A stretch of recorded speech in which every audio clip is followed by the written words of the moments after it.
하나님의 말씀을 봅니다. 여호수아서 2장입니다. 여호수아서 2장. 구약성경 321쪽입니다. 321쪽 여호수아 2장입니다. 1절부터 12절까지 1절부터 12절까지 함께 보도록 합니다. 제가 앉아 읽고 여러분이 앉아 읽고 그렇게 합시다. 봅시다. 눈의 아들 여호수아가 시딤에서 두 사람을 정탐으로 가만히 보내며 그들에게 이르되 가서 그 땅과 여리고를 엿보라 하매 그들이 가서 라합이라 하는 기생의 집에 들어가 거기서 유숙하더니 어떤 사람이 여리고 왕에게 말하여 이르되 보소서 이 밤에 이스라엘 자손 중에 몇 사람이 이 땅을 탐탐하러 이리로 들어왔나이다. 여리고 왕이 라합에게 기별하여 가로되 내게로 와서 내 집에 들어간 사람들을 끌어내라. 그들은 이 땅 온 땅을 탐지하러 왔느니라. 너희는 그 두 사람을 이미 숨긴지라. 이들에게 과연 그 사람들이 내게 왔었으나 그들이 어디서 왔는지 나는 알지 못하였고 그 사람들이 어두워 성문을 닫을 때쯤 되어 나갔으니 어디로 갔는지 알지 못하되 급히 따라가라. 그리하면 그들에게 미치리라 하였으나 그가 이미 그들을 이끌고 지붕에 올라가서 그 지붕에 걸려놓은 산대에 숨겼더라. 그 사람들은 요단길로 나루터까지 따라갔고 그 따르는 자들이 나가자 곧 성문을 닫았더라. 또 그들이 눕기 전에 라합이 지붕에 올라가서 그들에게 이르러 말하되 여호와께서 이 땅을 너희에게 주신 줄을 내가 아노라. 우리가 너희를 심히 두려워하고 이 땅 백성이 다 너희 앞에 간담이 녹나니 이는 너희가 애굽에서 나올 때에 여호와께서 너희 앞에서 홍해의 물을 마르게 하신 일과 너희가 요단 저쪽에 있는 아모리 사람의 두 왕 시온과 오게게 행한 일 곧 그들을 전멸시킨 일을 우리가 들었습니다. 우리가 듣자 곧 마음이 녹았고 너희의 연고로 사람이 정신을 잃었나니 너희 하나님 여호와는 상천하지의 하나님이시라.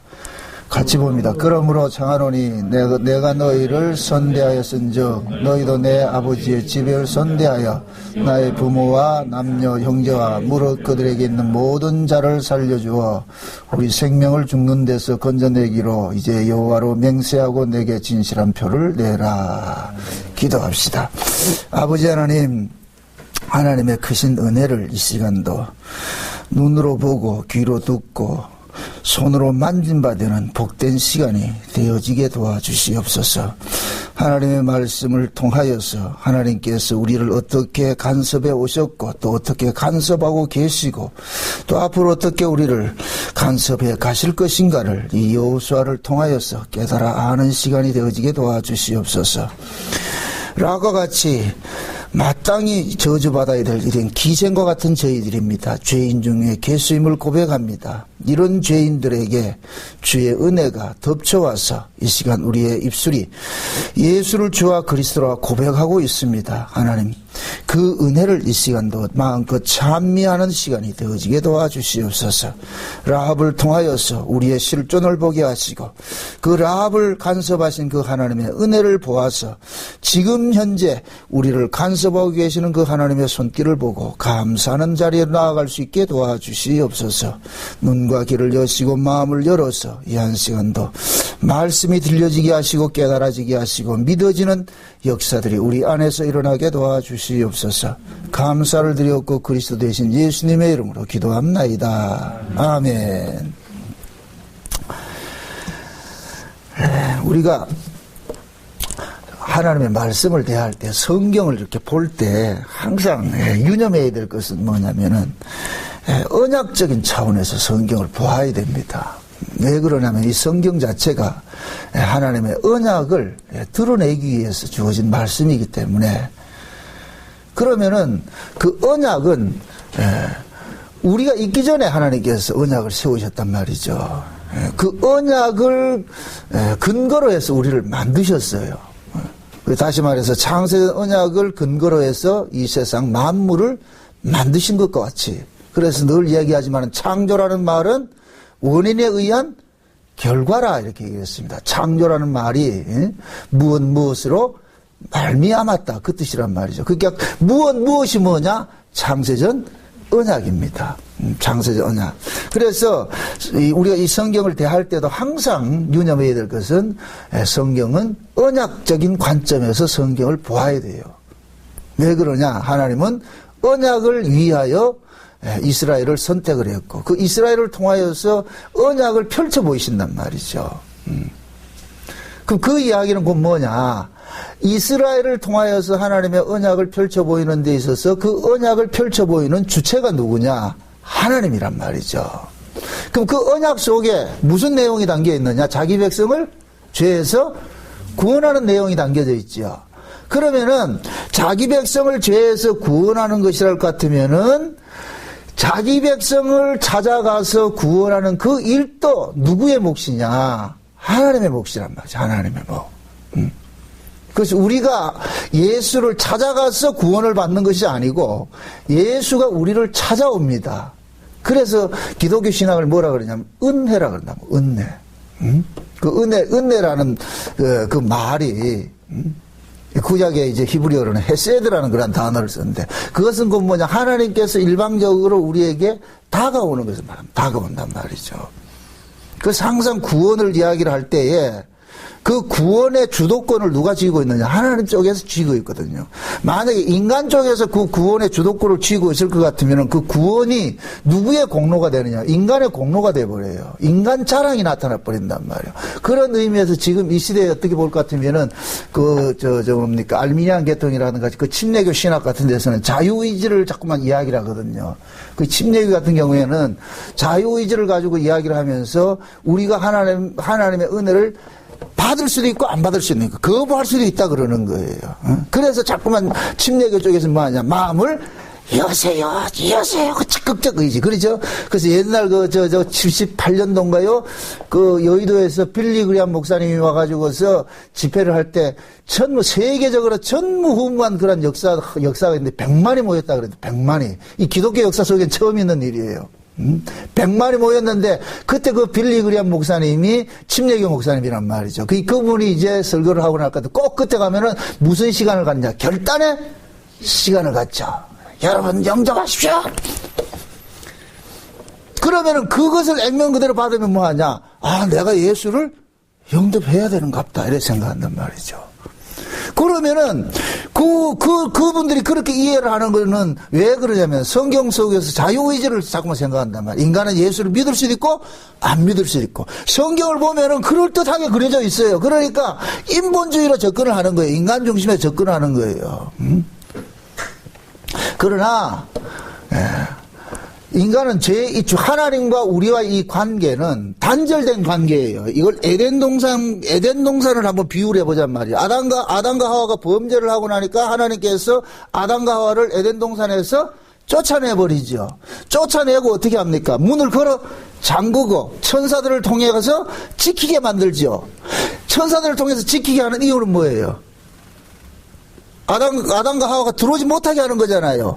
그러니까 그 아담과 하와가 에덴 동산을 돌아가는 것이 들어가는 것이 구원이라고 본다 할 것 같으면은 그러면은 그 에덴 동산의 문은 아담과 하와가 지가 사다리 놓고 넘어가야 됩니까? 아니면은 그걸 문을 지가 깨뜨리고 들어가야 됩니까? 아니면 하나님이 열어줘야 됩니까? 그렇죠. 하나님이 열어줘야 되죠. 하나님이 열어줘야 되죠. 그러니까 하나님이 열어주는 것을 일컬어서 뭐라 그러냐면은 은혜라 그런다. 은혜. 그러니까 죄인은 구원받을 자격이 없어요. 죄인이 나 구원해 주세요. 그건 어불성설이라니까. 그거는 구원은 하나님께서 해주셔야만 되는 거예요. 해주셔야만. 그래서 모든 성경 이야기가 그 이야기를 해주고 있는 거예요. 그 이야기가. 그 성경은 쉬운 얘기를 한마디로 말하면은 예수님이 오셨다는 거예요. 하나님이 이 땅에 온 거예요. 그 이야기가 성경 이야기라니까. 하나님이 이 땅에 왔다면 하나님이 이 땅에 왜 왔을까요? 하나님이 이 땅에 왜 왔어요? 창세적 언약의 내용을 이루기 위해서 왔는데 창세적 언약의 내용이 뭐이다? 자기 백성을 저희 죄에서 구원하러 왔단 말이죠. 저희 죄에서 구원하러 왔어요.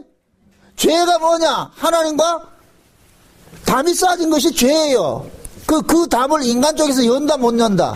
못 열어요. 하나님께서 열어줘야 된단 말이죠. 그래서 하나님이 찾아와야 되는 거예요. 찾아와야 된단 말이에요. 우리가 찾아가는 것이 아니고 그러니까 세상 종교는 모든 것들이 뭐 신앙이 뭐냐, 인간 쪽에서 주도권을 갖고 있단 말이에요. 내가 신을 찾아가는 것이 세상 종교예요. 세상 종교. 내가 신을 찾아가는 것이. 그래서 세상 종교는 항상 그 신앙의 근간에 뭐 인간의 열심이 있는 거예요. 인간의. 그래 기독교는 그거 아니에요. 우리가 아무리 통성기도 하고 40일 금식한다 해도 하나님께서 찾아오지 않는다니까. 하나님은 반대로, 하나님은 자기 백성은 통성기도 안 하고 금식기도 안 해도 찾아가세요. 자기 백성을. 그래서 오늘 우리가 이 기생 라합 사건을 봤을 때도 이걸 가지고서, 자, 보세요. 여러분들이 잘 지금까지 제가 설명한 이야기대로 할 것 같으면은 자유의지를 말하는 사람들 입장에서 이야기를 할 것 같으면 라합처럼 라합을 뭐 해야 된다? 본받으라 하겠죠? 라합이 정탐꾼을 영접했습니다. 그러니까 여러분도 영접하십시오. 이렇게 나온단 말이죠. 여기 전형적인 자유의지를 이야기하는 쪽에서 이야기하는 거예요. 그럼 묻습니다. 오늘 이 이야기가 굉장히 중요한 이야기인데, 자, 여호수아가 지금 가나안 땅을 이제 정복을 합니다. 가나안 땅을 정복하는 데 있어가지고 그 입성에 제일 남아있는 무엇이 있느냐면은 여리고성이 있어요. 여리고성. 이 여리고성은 인간의 힘으로는 무너뜨릴 수 없는 성이에요. 인간의 힘으로는 무너뜨릴 수 없는 성이란 말이죠. 근데 그런 그 성에 지금 뭡니까? 예, 지금 누가 살고 있느냐? 라합이 살고 있어요. 라합이 살고 있단 말이죠. 근데 여호수아가 그 성으로 누구를 보내느냐? 두 정탐꾼을 보내는 거예요. 두 정탐꾼을. 자, 봅시다. 여호수아는 가나안 땅 전쟁을 하는 것은 자기 힘으로 하는 것이 아니고 하나님께서 거저 주신다는 것을 알고 있어요. 알고 있단 말이죠. 그러면은 여호수아가 정탐꾼을 보내는 것은 우리가 흔히 말하는 적진에다 정탐꾼을 보내는 것은 뭐 하기 위해서 보내는 거예요? 전쟁하기 위해서 보내는 거잖아요. 전쟁하기 위해서. 내가 어떻게 하든지 작전을 잘 짜가지고서 말이야. 저기가 약한 곳이 어딘지 말이요. 강한 곳이 어딘지 그걸 짜려고 해서 정탐꾼 보내는 거예요. 그러면은 정탐꾼이 가가지고서 뭘 봐야 되느냐? 여리고 지역을 정탐을 해야 되는 거예요. 여리고 지역을 정탐을 해야 되는데 오늘 본문을 가만히 보면은 이 정탐꾼들은 여리고 지역을 정탐하는 것이 아니라 기생집에가 하룻밤 자고 오는 것이 끝이라니까. 뭐가 퍼뜩 오는 게 없어요? 지금 여호수아가 정탐꾼을 보낸 것은 여리고성을 거기에 정찰을 해가지고 이걸 어떻게 하면 우리가 저걸 무너뜨릴까, 거기에 관심이 있는 게 아니에요. 저 여리고성은 하나님의 능력으로 무너지는 땅이에요. 그럼 하나님의 능력으로 무너지는 그 땅 속에 누가 있느냐? 자기 백성이 있는 거예요. 자기 백성. 그래서 자기 백성을 구원하기 위해서 누구를 보내느냐? 정탐꾼을 보내는 거예요. 그래서 정탐꾼은 누굴 찾아가느냐? 하나님께서 예정한 자기 백성을 찾아가는 거예요. 그가 누구냐? 라합이었다니까. 라합이. 그래서 마태복음 1장 1절에 예수님의 족보에 보면은 라합이 나오죠. 네 여인이 나오는데 다말과 룻과 라합 이래 나오잖아요. 그 다음에 마리아 이래 나오잖아요. 그러면은 역순으로 보잔 말이죠. 라합이 어떻게 하나님의 백성입니까? 마태복음 1장에 볼 것 같으면은 라합이 예수님의 족보에 올라가 있더란 말이에요. 그럼 예수님의 족보에 올라간 것은, 이것은 인류 역사가 시작되고 올라간 거예요. 창세전에 생명책이 올려진 거예요. 그렇죠. 창세전에 생명책이 올려진 것이죠. 창세전에 생명책에 라합이 올려져 있은 거예요. 그러니까 여호수아가 그 여리고성 멸망할 그 도시 속에 자기 백성이 있기 때문에 누구를 보내느냐? 정탐꾼을 보내는 거예요. 정탐꾼을 보내서 자기 백성인 라합을 구원받을 수 있도록끔 만드는 일을 하는 거예요. 이해되죠? 그럼 묻습니다. 라합이 구원받은 것은 지가 정탐꾼을 영접해서 받은 거예요? 정탐꾼이 라합을 찾아가서 받은 거예요? 찾아가는 거죠. 참 하나님께서 일을 하는 게 신기하게 일을 해요. 마태복음 10장에 볼 것 같으면은 예수님이 둘씩 제자들을 파송을 한단 말이죠. 파송을 하면서 그러는 것이, 누구든지 너희를 영접하는 자 집에 들어가서 너희는 평안을 빌고 그 집에 뭐 하라 그래요? 유하라 그러죠. 그죠? 유하라 그런단 말이에요. 그 너희들을 영접하지 않거든 발에 먼지라도 떨어가지고서 그 집에 장차 심판이 임할 때 그 집에 그 증거를 남겨두라 이렇게 얘기를 하잖아요. 그러면은 예수님께서 제자들을 둘씩 파송을 둘씩 짝지어서 파송을 시키는 것은 자기 백성을 찾으러 보내는 거란 말이에요. 찾으러 보낸단 말이죠. 그럼 찾으러 보내면은 하나님이 일하시는 건 뭐냐? 예수님께서 둘씩 자기 종들을 보내면은 구원받을 자는 하나님께서 그 제자들을 영접하도록끔 이렇게 만들어 놨단 말이에요. 이거를 로마서 1장 17절에 뭐냐? 믿음에 이르게 한다고 한단 말이에요. 믿음으로. 쉬운 얘기를 합니다. 아버지께서 하나님께서 이 땅에 자기 백성을 구원하기 위해서 누구를 보내요? 예수를 보내죠. 예수를. 그런데 그 예수는 사도 바울의 고백을 들어볼 것 같으면은 누구든지 성령이 아니고서는 예수를 주라 고백한다 뭐 한다? 못하지요. 그럼 예수가 와도 예수를 믿을 수 있다 없다? 없어요. 예수가 우리 앞에 서 있어도 그 예수는 인간은 믿을 수가 없어요. 누가 믿게 해줘야 된다니까. 누가 믿게 해주는 거예요? 성령이죠, 성령. 그래서 하나님께서는 예수 그리스도를 이 땅에 파송으로 보내시면은 예수님이 쉬운 얘기로 지금 이 정탐구가 같은 거예요. 예수님이 지금 이 멸망받을 이 도시에 온 거예요. 그럼 이 도시 속에 누가 있어요? 자기 백성들이 있단 말이에요. 자기 백성들이. 그래서 예수님이 이 땅에 오셨는데 그러면은 요한복음 1장에 볼 것 같으면은 자기 땅에 오면 자기 백성들이 알아보더라 못 알아보더라 그러냐면 그러면서 뭐라 그래요? 누구든지 뭡니까? 영접하는 자들인데 이들은 혈통으로나 육으로 나지 아니하고 오직 하나님께로 난 자들이라 그런단 말이죠. 그러면은 예수님께서 이 땅에 오신 것은 창세로부터 어린 양의 생명책에 논명된 자기 백성을 찾으러 왔어요. 그러면은 하나님께서는 자기 백성들에게 예수님을 영접할 수 있는 알아보는 그 믿음을 줬단 말이죠. 그래서 요 믿음이 그들 속에서 예수를 믿게 만드는 거예요. 이것을 내 안에 먼저 하나님이 주신 그 믿음이 예수를 믿게 할 때 믿음으로 믿음에 이르게 된단 말이죠. 이해되죠? 예. 그 믿음은 우리 거다 하나님 거다? 하나님 거죠. 하나님 선물이란 말이죠.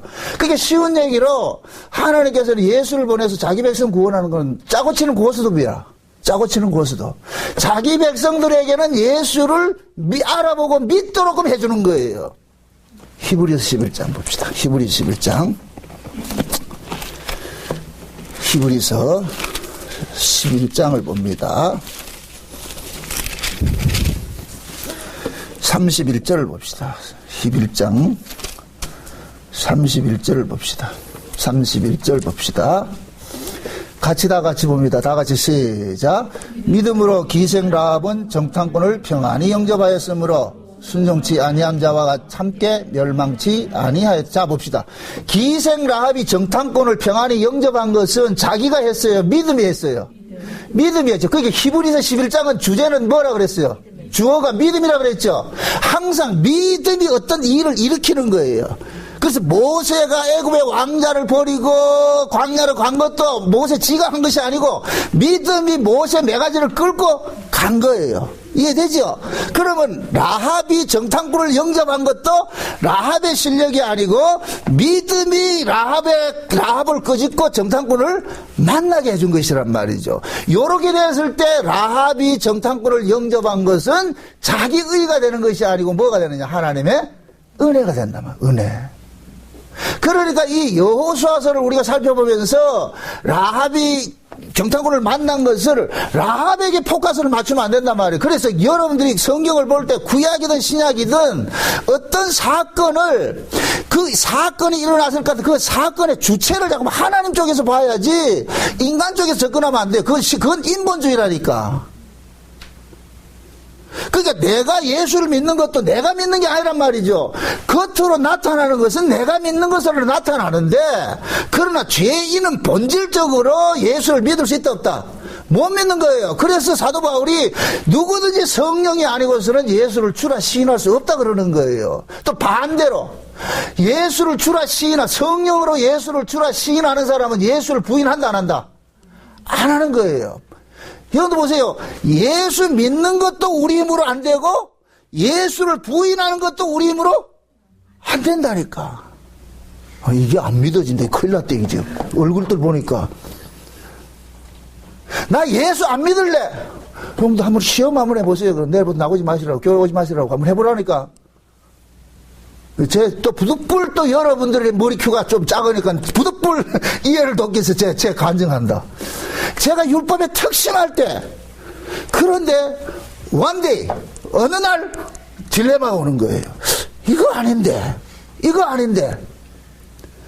내 열심과 충성이 지극했어요. 그건 우리 집사람한테 물어보시라니까. 지독했다니까. 오죽했으면 저 사람 미쳤다 그랬으니까. 열심히 특심했는데 어느 날 딜레마가 딱 오는데, 와, 이 사람 환장하겠는 거예요. 그래서 나 예수 안 믿을래, 교회 안 갈래 마음으로 막 던져버렸거든요. 그게 되더라 안 되더라? 안 돼요. 안 된다니까. 교회 가는 게 편하지 안 가는 게 더 어렵다니까. 여러분들 예수 믿는 게 편하지 안 믿는 게 얼마나 어려운지 몰라요. 이건 불가능하다니까. 자, 예수 믿는 것도 불가능하고 예수 안 믿는 것도 불가능한 거예요. 왜 그래요? 예수를 믿는 그 믿음의 주체를 누가 행사하고 있기 때문에, 하나님이 항상 하고 있기 때문에, 하나님이 너는 내 것이라 이럴 것 같으면 게임 오버예요. 그때는 나는 죽을래 해도 안 죽는다니까, 하나님께서. 그래서 진짜 예수 믿는 사람은 자살하려고 한강다리 뛰어내릴 것 같으면 이 다리 부러지는 한이 있어도 죽지는 않는다니까. 그래서 신자는 자살이 허용이 안 되는 거예요. 신자는 하나님께서 그 사람을 사로잡고 있기 때문에. 그게 신앙이라는 것은 그걸 우리가 알아가는 거예요. 성경을 통해 가지고서, 아, 하나님께서 구약의 이스라엘을 통해 가지고 이렇게 자기 백성을 간섭해 왔구나. 그래서 계속해서 그 구약 이스라엘을 통해 가지고 하나님께서 집요하게 그 백성들을 간섭. 보세요, 구약의 이스라엘 백성들이 틈만 나면 어떻게 합니까? 도망가죠. 틈만 나면 범죄하죠. 그게 우리라니까, 우리. 여러분들도 그렇잖아요. 틈만 나면 어떻게 한다? 우리 틈만 나면 어떻게 하느냐? 예수 버리고 내 맘대로 살려 그런다니까. 응? 아이들 키우면 아이들은 틈만 나면 어떻게 하느냐? 부모 속썩이는 일들만 하려 그런단 말이죠. 응? 근데 부모들이 그걸 그만두냐 말이죠. 부모는 자식은 부모를 버릴 수가 있어요. 자식은 부모를 버릴 수가 있는데, 부모는 자식을 버린다 못 버린다? 못 버려요. 절대로 못 버린다니까. 자식은 부모를 못 버린다. 부모는 자식을 못 버린다니까. 마찬가지예요. 하나님께서 우리를 구원한 것도 말이죠. 하나님의 열심으로 했단 말이죠. 그래서 하나님의 열심으로 했기 때문에, 하나님의 자존심이 걸려있기 때문에, 말 안 들으면 두들겨 패선해도 어떻게 하느냐? 데려가는 거예요. 그게 구약 이스라엘이에요. 광야 40년 동안 그들이 보세요. 바로가 애굽에서 하나님을 10번이나 거역했듯이, 모세가 이스라엘 백성들을 보고 모압 평지에 딱 세워가지고서 뭐라 그럽니까? 너희들도 애굽의 바로처럼 하나님을 10번이나 뭐 했다 그래요. 거역했다 그러잖아요. 그러니까 바로나 이스라엘이나 똑같아요. 똑같은데 바로는 멸망당하고 이스라엘은 어떻게 해요? 약속의 땅으로 들어가잖아요. 그러니까 우리가 바로보다 낫다 생각하면 안 돼요. 여러분들 불신자보다 낫다 생각하지 마시란 말이죠. 우리는 절대 나을 수가 없어요. 진짜 인간적인 것은 저 문수산 안에는 보살님들이 훨씬 낫습니다. 예수쟁이들은 아주 영악스럽다니까. 그러니까 세상 사람들은 예수쟁이들을 바라볼 때 세상의 가치 기준을 가지고서 보니까, 아이고 저 예수쟁이들 저 개독교들 욕을 안 먹어야 되는데, 물론 욕을 안 먹는 게 정상이에요. 그런데 인간들이 영하게 가지고서 말이죠. 그런 짓을 세상 사람보다 더 영하게 산단 말이죠. 그러니까 욕을 먹어요. 그러나 그들은 얼마나 욕을 할 수가 있어요. 맞아요. 우리는 그들보다 낫지 못해요.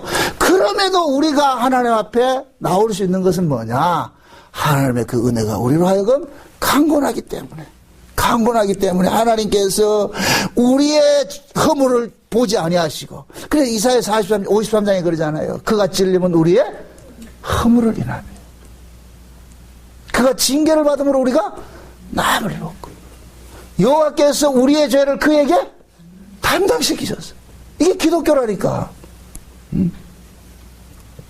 그래서 제가 그런 이야기를 하는 거예요. 세상 사람보다 좀 착하게 살아라는 이야기는 우리가 착하게 살아서 뭐가 나아지는 게 아니에요. 인간에게는 착함이라 해봐야 인간적인 착함이지 하나님 보시기엔 착함이 아니라니까. 하나님 보실 때 착함은 예수 믿는 것밖에 없어요. 예수 믿는 게 착한 것이라니까. 그러나 인간 입장에서는 착한 것이 뭐예요? 인간이 정한 윤리 도덕이 있잖아요. 그 기준이 있잖아요. 그 기준으로 판단한단 말이에요. 그럼 세상 사람들은 뭘로 판단해요? 인간들이 정한 윤리 도덕이 있잖아요. 그러니까 세상 사람들한테 차라리 욕먹지 말고 오해하지 않기 위해서 세상 사람보다 더 착하게 살아라 하는 것이지, 그 세상 사람들이 정한 그 윤리 도덕 그런 규범대로 살면 그게 의로워진다는 얘기가 아니란 말이죠. 제 말뜻을 알죠? 욕 안 먹기 위해서도 살아야 되는 거예요. 그래서 흔히들 한국 교회에서는 무엇을 이야기하냐면, 한국에서는 교인들 이렇게 할 것 같으면은 표식이 있어요. 술 안 먹고 담배 안 피우는 거. 이거는 예수 안 믿는 사람들도 그러는 거예요. 예수 애들은, 교회 다니는 사람은 술 안 먹고 담배 안 피우는 걸로 되어 있는 거예요. 그럼 묻습니다. 술 안 먹고 담배 안 피우는 것이 의가 되는 것이 의로운 것이 아니에요. 그건 기호식품이란 말이죠. 먹어도 되고 안 먹어도 돼요. 그런데 세상 사람들이 정한 기준이, 예수 믿는 사람들은 술 안 먹고 담배 안 피우더라. 그러면은 그들을 위해서라도, 오해하지 않기 위해서라도 내가 하고 싶어도 절제하고 안 하는 것이 신앙이라니까. 이해돼요? 옛날 초기에 한국에 선교사들이 왔을 때는, 선교사들은, 미국 선교사들은 술하고 담배하고 다, 그게 이제 천주교 신부들 다 그런 짓 하잖아요. 근데 그걸 나쁘다 아니다 이렇게 접근하지 마시고, 선악 기준에 접근하지 마시고, 그 당시에 선교사들이 한국에 들어와 보니까 새파랗게 젊은 애들이 말이죠, 곤방대 물고 막 다니면서 이렇게 하더란 말이에요. 이건 건덕상 좋지 않더란 말이죠. 그러고 새파랗게 젊은 놈들이 양바이라면서 하고 말이야, 축적짓을 하고 말이야, 기생집 돌아다니면서 이런 짓을 하니까, 이거는 건덕상 안 좋구나. 그래서 술 먹지 말고 담배 피우지 못하게 한 거예요. 그런데 선교사들은 자기는 피우고 싶으니까 어디 가느냐, 화장실 가가지고 몰래 피웠다니까. 사람들한테 떼어놔놓고 그렇게 하지 않고. 그래서 제가 그러는 거예요. 여러분들이 안 하는 게 좋아요. 안 하는 게 좋은데, 그래도 나는 주님이 없으면 못 살겠다 그러면은 처먹고 돌아다니지 말고 집에서 그냥 조용히 한잔 마시고 주무시라고. 그건 말하지 않겠어요? 그러니까 여러분들이, 우리가 이게 신앙생활이라는 것은, 신자에게는 이거 제마세요. 우리 인간들에게서 나오는 그 어떤 것도 하나님 앞에 의가 된다 안 된다? 안 돼요. 안 된다고. 다만 보세요. 이걸 생각하라니까. 예를 들어서 사도 바울이 고백했듯이 내가 우상의 제물을 먹어도 되고 안 먹어도 되고, 사도 바울에게는 우상이 없으니까. 그런데 연약한 사람이 봤을 때 우상이라고 생각하는 사람 앞에서 사도 바울이 우상의 제물을 먹었을 때는 그것이 곧 뭐가 되느냐? 죄가 되는 거예요. 왜 그러냐? 내 양심은 내 것이 아니고 누구 것이기 때문에? 그 사람의 것이기 때문에. 그 사람이 나로 하여금 뭐 할 수 있다? 실족할 수 있다. 그래서 바울이 그러는 거예요. 하나님께서 의롭다고 해준 사람을 왜 네 때문에 실족하게 만드느냐? 그런 걸 가지고서 연자맷돌 메고 차라리 뭐 하라? 바닷물에 가 죽으라. 그래서 사도 바울이 그러는 거예요. 모든 것이 가하나 모든 것이 유익한 것이 아니에요. 신자는 모든 걸 할 수 있어요. 왜? 인간적에서 나오는 그것은 절대 어떤 정제 기준이 아니니까. 하나님 앞에 정제 기준이 아니니까. 하나님 앞에 정제 기준은 예수 안 믿는 게 정제 기준이에요. 예수 안 믿는 것이. 그러나 이 땅에 살아가는 삶 속에서는 나만 사는 것이 아니고 다양한 사람들이 속에서 섞여 살기 때문에 조심해야 되는 거예요. 조심해야 되는 거. 응? 제 이야기입니다. 그전에는 우리 차에다가 울산 목양교회 이렇게 탁 붙여가지고 다녔다니까. 근데 저걸 붙이고 다니는 사람은 우리 장병지 집사님 같이 진짜 교통 질서 잘 지키고 말이죠. 참작해 말이죠. 누가 뭘 해도 안녕하세요 이렇게 하는 사람은 괜찮아요. 근데 나는 운전대만 딱 잡으면 이제 헐크가 돼버리니까 신호도 잘 지키고 잘 해야 되는데 잘 못 지킨단 말이죠. 그러면 뭐 하느냐? 누가 욕먹어요? 교회가 욕먹는단 말이죠. 그래가 내가 저 삐냈다니까. 그래서 요즘도 보면 교회 이름 붙여가지고서 불법 행하는 사람 많잖아요, 차들이. 그럼 누구 욕하느냐? 저 예수쟁이들 저거 이래 욕받는단 말이죠. 물론 안 하면 좋지요. 안 하면은. 그런데 한국의 저 운전 문화 속에서는 점잖을 수가 없어. 핸들만 잡으면은 욕이 나오게 돼 있다니까. 그 신앙이라는 것은 항상 우리가 하나님 앞에 뭡니까? 내 쪽에서 뭔가 의로운 것을 가지고서 나가려고 하지 말란 말이죠. 성경은 그걸 말하는 것이 아니에요. 비록 성경 속에서 착하게 산 사람들이 있다 할지라도 그 착함이라는 것은 그들이 만들어낸 것이 아니라 하나님께서 그들로 하여금 그러한 일들을 발생시킨 것이에요. 그래서 오늘 이 라합도 마찬가지예요. 라합이 정탐꾼을 영접을 한 것은 이것을 다른 의도로 얘기를 해보세요. 정탐꾼이 라합을 찾아간 거예요. 라합을 찾아갔다니까. 오늘 본문 다시 보세요. 본문 다시 한번 보세요. 눈의 아들 여호수아가 시팀에서 두 사람을 정탐으로 가만히 보내매 그들에게 이르되 가서 그 땅과 여리고를 엿보라 하매 그들이 가서 라합이라 하는 기생의 집에 들어가기로 유숙하지요. 여리고를 돌아다녔어요. 라합이라는 기생 집에 찾아갔어요. 찾아갔잖아요. 그러니까 라합이 그들을 척 알아보고 어떻게 하냐? 숨겼다니까. 그런데 보세요. 이 정탐꾼들을 라합만 봤습니까? 여리고 사람들이 봤습니까? 여리고 사람이 봤어요. 자 보세요. 이 얘기가 뭐냐면은 지금 여리고 왕이 어떻게 됐느냐? 지금 이스라엘이 여리고 앞에 지금 진치고 있어. 시팀 앞에 진치고 있어. 알고 있단 말이죠. 저놈 새끼 이스라엘이라는 저놈들은 저 광야에 오면서 아말렉도 작사를 내고 말해 여러 가지 전쟁을 치러가지고 여기까지 온 걸 알고 있단 말이죠. 그 소문이 들린 거예요. 그러니까 아마 여리고의 왕은 어떻게 할까요? 방비를 해야 되겠죠. 그래서 포구령을 붙여놨다니까. 누구든지 이상한 놈이 오면은 뭐 하라? 고발하라 그런단 말이죠. 옛날 우리가 70년대, 80년대 그 정도 해도 북한에서 간첩 보낼 것 같으면 어떻게 해요? 신고하라 그랬잖아요. 그러니까 모든 사람들이, 국민들이 낯선 사람이 오면은 신고 정신이 투철했다니까. 그런데 이 정탐꾼이 라합의 집에 들어가서, 라합이 어떤 집이에요? 주막집이잖아요. 주백제. 그죠? 주막집에는 수많은 사람들이 오는데 그러면은 낯선 사람이 왔을 때 척 알아보고 어떻게 하느냐. 이 사람들이 어떻게 해요? 여리고 왕에게 신고했죠. 그러면은 라합 역시도 여리고성에서 빌붙어서 사는 사람일 것 같으면은 술장사 하는 것보다는 그 사람을 신고해가지고 포상금 받는 것이 훨씬 유익이에요. 훨씬 유익이라니까. 그런데 라합을 어떻게 했느냐?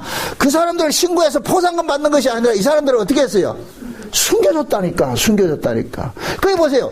여리고 있는 다른 사람들은 정탐꾼을 신고해가지고 포상금 받으려고 했고 라합은 이들을 어떻게 했느냐? 숨겨줬다니까. 그러니까 라합이 정탐꾼을 숨겼다는 얘기는 라합과 정탐꾼은 같은 운명이라는 거예요. 같은 운명. 이해되죠? 자기 편이라는 걸 알아본 거예요. 자기 편이라는 걸 알아봤단 말이죠.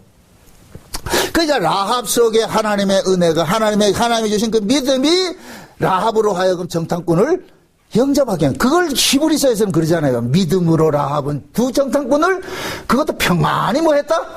영접했다 그러잖아. 평안히 영접했다는 얘기는 라합이 기다렸다는 얘기예요. 기다렸다는 얘기. 그러니까 척 알아본 거예요. 척 알아본 거예요. 하나님께서 예수를 이 땅에 보냈습니다. 예수님을. 그러면 그 예수를 보냈을 것 같으면 하나님께로 나서 구원받을 사람들은 예수를 척 알아봐요. 그래서 예수 믿는 게 어렵다 안 어렵다? 안 어려워요. 예수 믿는 것이 내가 하는 일 같으면 어렵다 안 어렵다 할 수가 있지만은 예수 믿는 것은 하나님이 믿어지게 해 주시기 때문에 전혀 어렵지가 않아요. 전혀 어렵지가 않아요. 응? 신앙생활이 전혀 어렵지가 않다니까. 예수 믿는 것이 어렵지 않단 말이죠. 그래서 하나님께서는 지금 이 정탐꾼들을 통해 가지고서 여호수아가 정탐꾼을 보낸 것은 여리고성을 탐지하라고 보낸 것이 아니라 누굴 보냈느냐? 그 속에 누가 있다? 자기 백성이 있단 말이야. 라합. 그래서 라합을 찾아간 거예요. 찾아갔어. 응? 그래서 나중에 이 두 정탐꾼들이 라합이 묻잖아요. 라합이 그러잖아요. 정탐꾼들하고 둘이 이야기를 하잖아요. 응? 당신들이 이 성을 멸하러 오는 줄 나 알았습니다. 알았는데 그럼 위에서 살게 해주세요. 그러니까 그 사람들이 어떻게 합니까? 두 정탐꾼들이 붉은 끈 하나 주지요. 이건 다음 시간에 설명하고. 자, 지금 하나님께서 이 라합을 통하여서 지금 우리에게 말해주고 싶은 것은 뭐냐면은, 봐라! 하나님께서는 자기 백성들을 반드시 뭐 하느냐? 멸망 속에서도 자기 백성들을 뭐 한다? 건져낸다는 거예요, 건져낸다. 그래서 예수님께서 마태복음 24장에 볼 것 같으면은, 종말에 대한 여러 가지 비유를 하면서 마지막 때 예수님께서 재림을 하실 것 같으면 천사들을 하늘 끝에서 딱 저 끝까지 보내가지고서 자기 백성들을 어떻게 한다 그래요? 모은다 그러죠? 모은다 그러죠? 그럼 그때 보내주는 그 천사들이 곧 누구냐? 지금식으로 말할 것 같으면 두 정탐꾼들과 같은 거예요. 지금 이해되죠? 그래서 항상 성경 속에는 보면은 하나님께서 멸망받아야 될 그러한 도시 속에 자기 백성을 구원할 때 두 사람씩 이렇게 파송하는 일들이 일어나는 거예요. 그래서 소돔 고모라 속에서, 소돔 고모라 멸망할 때도 롯이죠. 롯을 구원하기 위해서 누구를 보냅니까? 두 정탐꾼을 보내잖아요. 두 정탐꾼이. 그래서 두 정탐꾼은 곧 소돔 고모라에서 모든 사람을 끄집어내는 게 아니에요. 롯 하나만 끄집어냈다니까. 그거를 구원하러 갔으니까. 근데 롯이 지금 어디에 있어요? 성문 어귀에 기다리고 있죠. 그러니까 하나님께서 딱 맞춰 놓는 거예요. 성문 어귀에, 롯을 성문 어귀에 딱 기다리게 해놔놓고 두 천사들을 파송을 해가지고서, 그래서 둘이 강대비 시키게 한다니까. 알아보게 만든다니까. 그래서 예수님께서도 제자들을 파송을 할 때 둘씩 파송하는 거예요. 둘씩. 그래서 예수님이 그러잖아요. 너희들을 가면서 뭐 하냐면, 이방인의 길로도 가지 말고 이스라엘의 잃어버린 자들을 위해서 가라 그러잖아요. 이스라엘 잃어버린 자. 그럼 다시 말해서 이스라엘의 잃어버린 자는 무슨 얘기냐면은 하나님께서 구원할 자기 백성이란 얘기예요. 자기 백성들. 그래서 자기 백성들은 찾아가면은 그 자기 백성들은 너희들을 알아보고 영접할 거니까, 영접하면 너희들은 거기 가서 평안을 빌어라. 이 얘기는, 평안을 빌으란 얘기는 가가지고 예수 그리스도를 주라는 얘기예요. 쉬운 얘기로 하나님의 은혜를 주라는 얘기예요. 그러면은 자기 백성은 파송된 제자들을 알아보고, 제자들은 자기 백성 창세로부터 농명된 그들을 알아보고, 그렇게 해서 서로가 뭐가 되느냐? 서로가 서로를 끌림이 있다면, 끌림이. 이게 하나님께서 자기 백성을 찾아내는 구원의 방식이란 말이죠. 그래서 절대 여호수아가 정탐꾼을 보내서 라합을 이렇게 구원하는 이 사건을 라합에게 포커스를 맞추지 말란 말이죠. 그리고 라합에게 포커스를 맞추면은 결국은 뭐냐? 라합을 본받읍시다 돼버린다니까. 이것은 라합을 본받으라는 얘기가 아니에요. 하나님께서는 자기 백성을 이런 식으로 찾아내고 반드시 구원해 내신다는 것을 이야기하는 거예요. 하나님께서 하나님의 일하심의 그 의지적인 것을 이렇게 표현을 하는 거예요. 이런 식으로 이야기를 해준단 말이죠.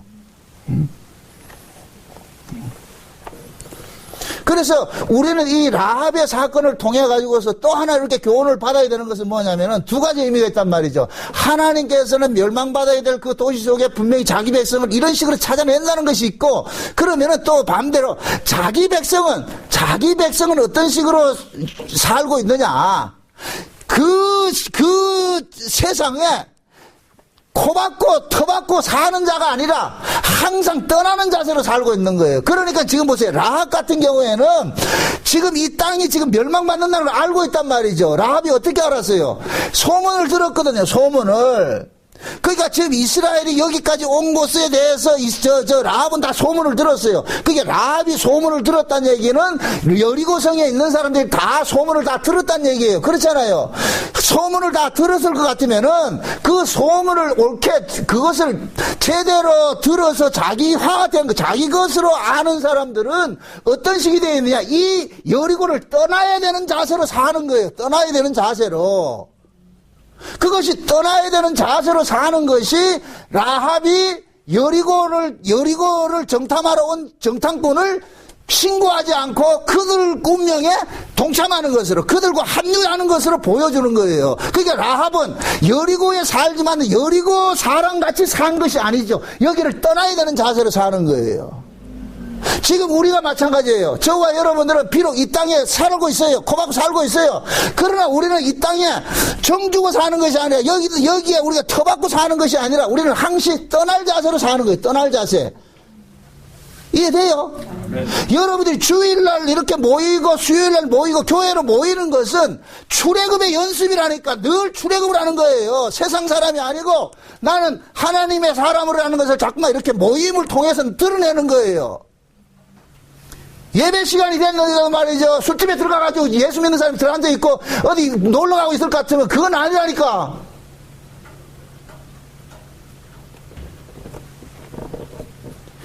우리는 순간순간 뭐 하냐, 참 출애굽을 해야 돼. 출애굽을 해야 돼.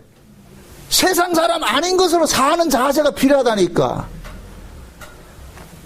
아이고 육신이 피곤해가지고서 막 힘들어서 그건 세상 사람들이나 일하는 사람이 하는 사람 다 피곤하다니까.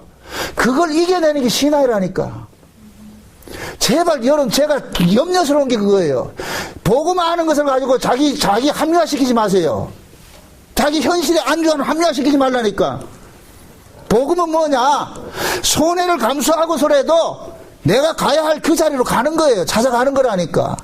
라합이 평안하게 살 것 같으면은 그 사람 신고하고 포상받아 잘 살면 돼요. 그러나 라합은 이 사람을 숨겨진 대가로부터 그때부터는 좌불아서 사는 거예요. 이제 사는 것이. 그래서 항상 떠나는 자세로 사는 거예요. 떠나는 자세로.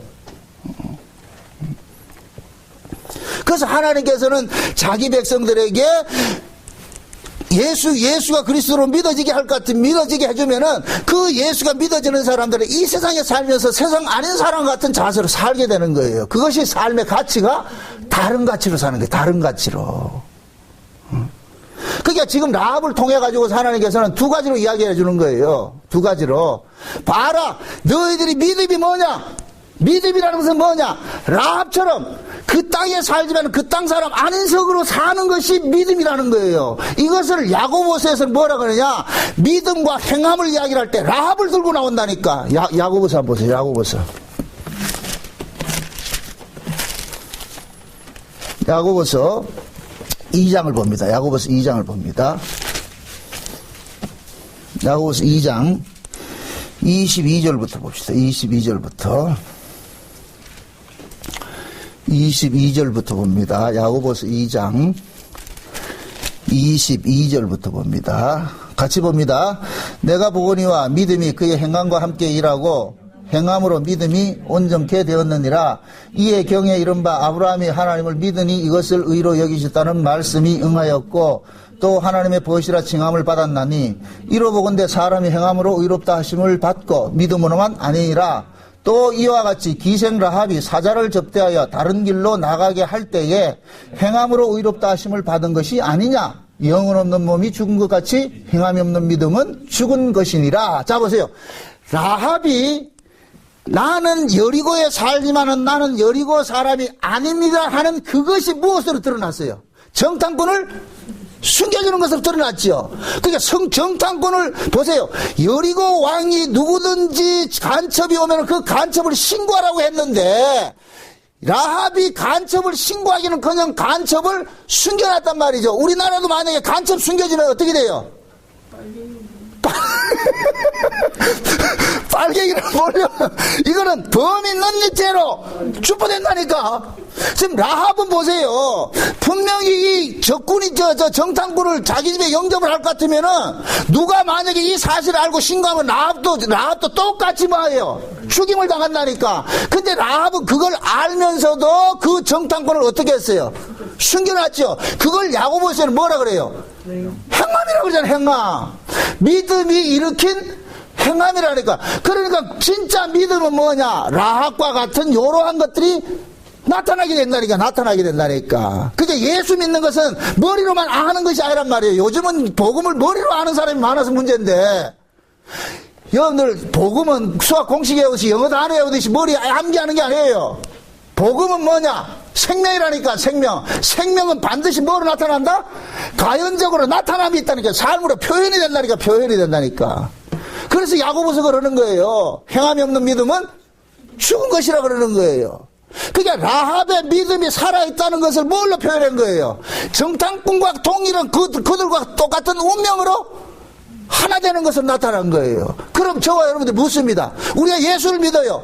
예수를 믿습니다. 그럼 우리가 예수를 믿는다는 것은 이 땅에서 예수님의 운명과 똑같은 운명에 우리가 뭐 하는 거예요? 동참하는 것이잖아요. 그럼 예수님께서 이 땅에서 어떤 대접을 받으셨어요? 버림당했다니까. 그럼 자연적으로 예수 믿는 사람도 이 땅에서 버림당하는 구조 속으로 살게 돼 있는 거예요. 이해됩니까? 자, 보세요. 참 중요한 얘기가 나오는데, 정탐꾼들을, 정탐이란 이 얘기가 라갈이라는 단어를 쓰는데 두 가지 의미가 극단으로 나타났어요. 하나는 정찰하고 탐지하는 개념이 있지만은 저주를 선포한다는 의미가 담겨 있다니까. 저주를 선포한다. 심판을 선포한다. 자, 묻습니다. 예수님께서 이 땅에 오셨어요. 예수님께서 오셔가지고 두 가지 이야기를 합니다. 자기 백성을 구원하는 복음을 전했고, 반대로 이 세상은 망한다는 소식을 전하는 거예요. 이게 정탐꾼이 가지고 있는 복음의 내용이에요. 예수님께서 제자들을 파송을 할 때 그 제자들 파송되는 제자들은 뭐 하느냐? 예수 믿는 자는 살고 안 믿는 자는 저주받는다는 거예요. 소돔 고모라의 두 천사가 가가지고 이 소돔 고모라가 어떻게 한다? 멸망 소식 전하는 거예요. 멸망 소식. 그럼 묻습니다. 그 소돔 고모라의 멸망 소식을 누가 싫어하겠어요? 누가 싫어하고 누가 좋아하겠어요? 소돔 고모라에 소속된 사람은 멸망 소식을 듣기 싫어하고, 소돔 고모라에 소속된, 소돔 고모라에 살지만은 소돔 고모라에 소속되지 않는 사람은 그 소리를 듣겠지요. 지금 이해됩니까? 예수님께서 오셔가지고 이 세상 망한다 같으면은, 뱀의 새끼들은 이 세상 망한다 같으면은 뿔따구 내지만은, 하나님의 백성들은 이 세상 망한다는 것을 어떻게 해요? 받아들이겠죠. 아멘하고 받아들이겠죠. 그러면 그 사람들은 이 세상을 어떤 식으로 살겠어요? 나그네와 행인같이 사는 거예요. 외국인같이 사는 거예요.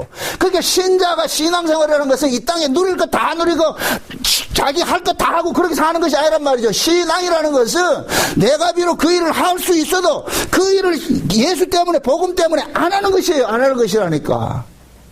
그래서 늘 자기를 부인하고 자기를 뭡니까? 말씀으로 뭡니까? 가두는 그런 일들을 하게 된다니까.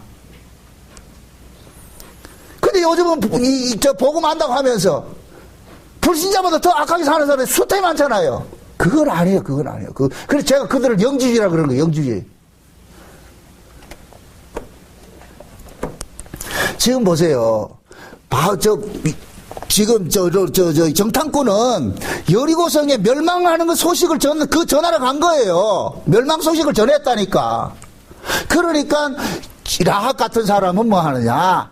이 여리고성이 멸망할 것을 알고 있었어. 그러니까 정탐꾼이 오자마자 정탐꾼을 뭐 하느냐? 영접하는 거예요. 영접해서. 응? 그래서 라합은 뭐 하느냐? 늘 거기에 살면서도 떠나는 자세로 사는 거예요. 떠나는 자. 그게 여리고 사람 아닌 것으로 사는 모습이 이제 다음 시간에 살펴보겠지만은 창문에다가 붉은 줄 하나 내리고 사는 거예요. 두 정탐꾼들이 주고 간 그 줄을 내리고 사는 거예요. 나는 이 땅에 살지만은 이 땅의 사람이 아닙니다. 자, 그러면 이거를 신약적인 의미에서 예수님께서 오셔가지고서 하신 일로 한번 살펴봅시다. 지금 보세요. 여호수아가 여리고성에 정탐꾼을 보낸 것은 이 여리고성의 멸망 소식을 전하러 갔잖아요. 그죠? 그럼 보세요. 예수님께서 이 땅에 오셨을 때에 누구를 저주했어요? 누구를 저주했어요? 예수님께서 오셨을 때.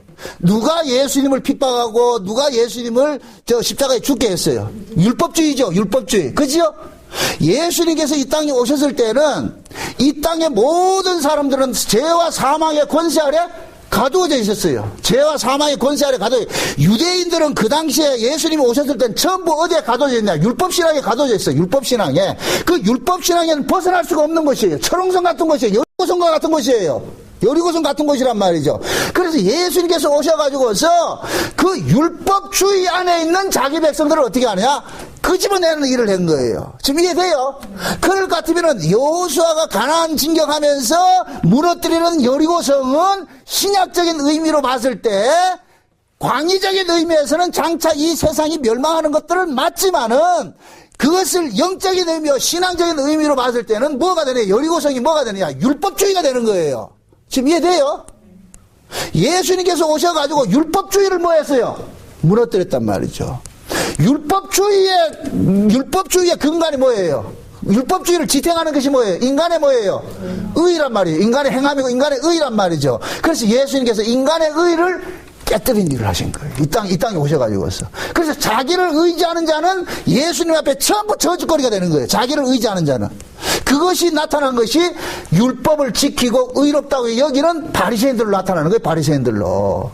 그래서 예수님께서는 그 바리새인들이 자기가 율법을 지킨 것을 인간의 의를 가지고 살고 있고 그들을 고발하는 차원에서 인간에게는 의가 전혀 없는 모습으로 사는 세리와 창기들을 구원을 시킨 거예요. 세리와 창기들은 율법주의 입장에 봤을 때는 그들은 저주받은 민족이에요. 저주받은 사람들이란 말이죠. 그걸 묻습니다. 그 당시에 세리와 창기들도 사는 사람들도 이 사람들도 유대인이에요. 유대인이란 말이죠. 유대인들 속에 살면서 그들은 뭐로 살았느냐? 율법에 의해서 뭐 하느냐? 짓눌리고 사는 거예요. 저주받은 자로. 율법에 의해서 정죄당하고. 그래서 예수님께서 이 땅에 오셔가지고서 인간의 의를 가지고서 하나님 앞에 나오는 자들은 전부 뭐 하느냐? 무너뜨리고. 그들을 무너뜨리고. 인간의 의를 근거하지 않고 오직 뭐냐 하나님의 은혜가 아니면 안 되는 그런 자들을 구원하는 일들을 하죠. 거기에 동원된 사람이 누구냐? 세리와 창기들이라니까. 이걸 또 오해해가지고 세리와 창기들만 구원받는다 이런다. 그 얘기 아니라 그럼 전부 술집에 나가야지. 그러면은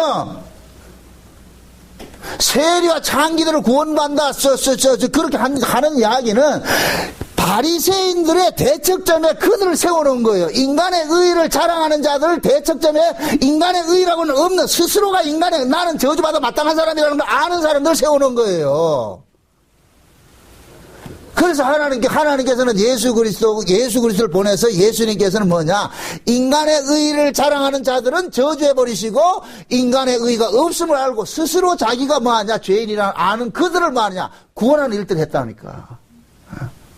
지금도 마찬가지예요. 지금도 자기의 의를 근거로 삼는 사람은 그 사람이 지금 뭐냐? 여리고성에 있는 거예요. 여리고성이랑. 그래서 하나님께서는 뭡니까? 복음을 가지고서 자기 의를 근거로 해서 사는 그 사람들을 어떻게 하냐? 깨뜨리는 일을 하는 거예요. 응?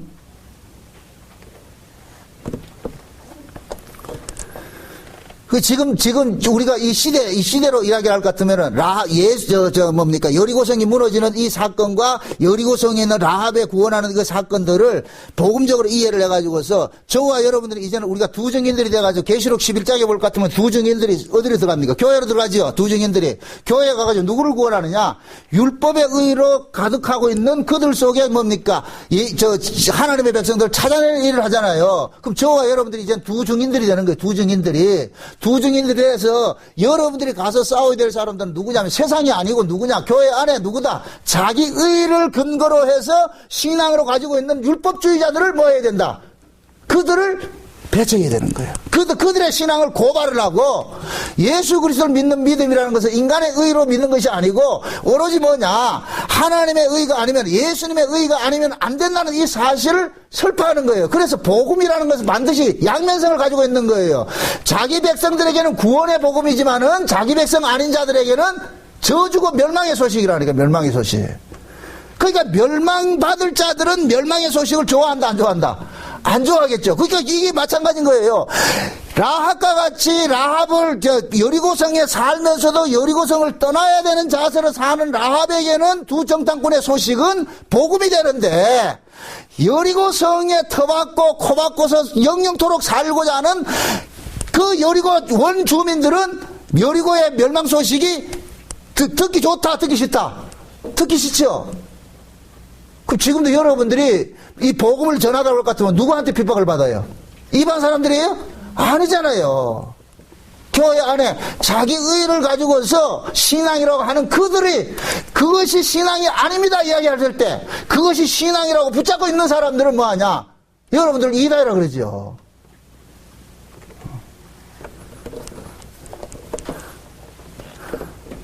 구약에서는 여호수아가 여리고성에 두 정탐꾼을 보내서 라합을 구원하는 사건을 신약으로 올 것 같으면은 예수님께서 1차적으로는 예수님이 이 땅에 오셔가지고서 자기 백성을 구원하는 사건이고, 근데 그 예수님께서는 그 일들을 누구에게 맡기셨느냐?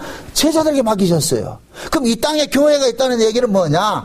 교회 안에 있는 지금 자기 백성들이 지금 두 중인 역할을 해야 되는 거예요. 예수님의 제자 역할을 해야 되는 거예요. 그럼 저와 여러분들은 뭐냐?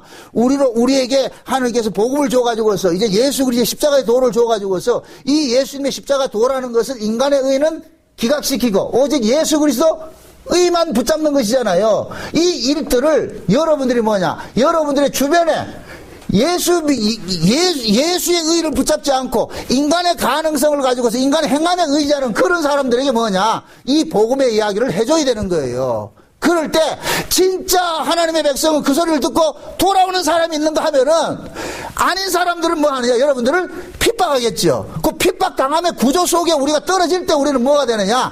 예수님과 같은 공동 운명체가 되어버리는 거예요. 그래서 베드로전서는 그러는 거예요.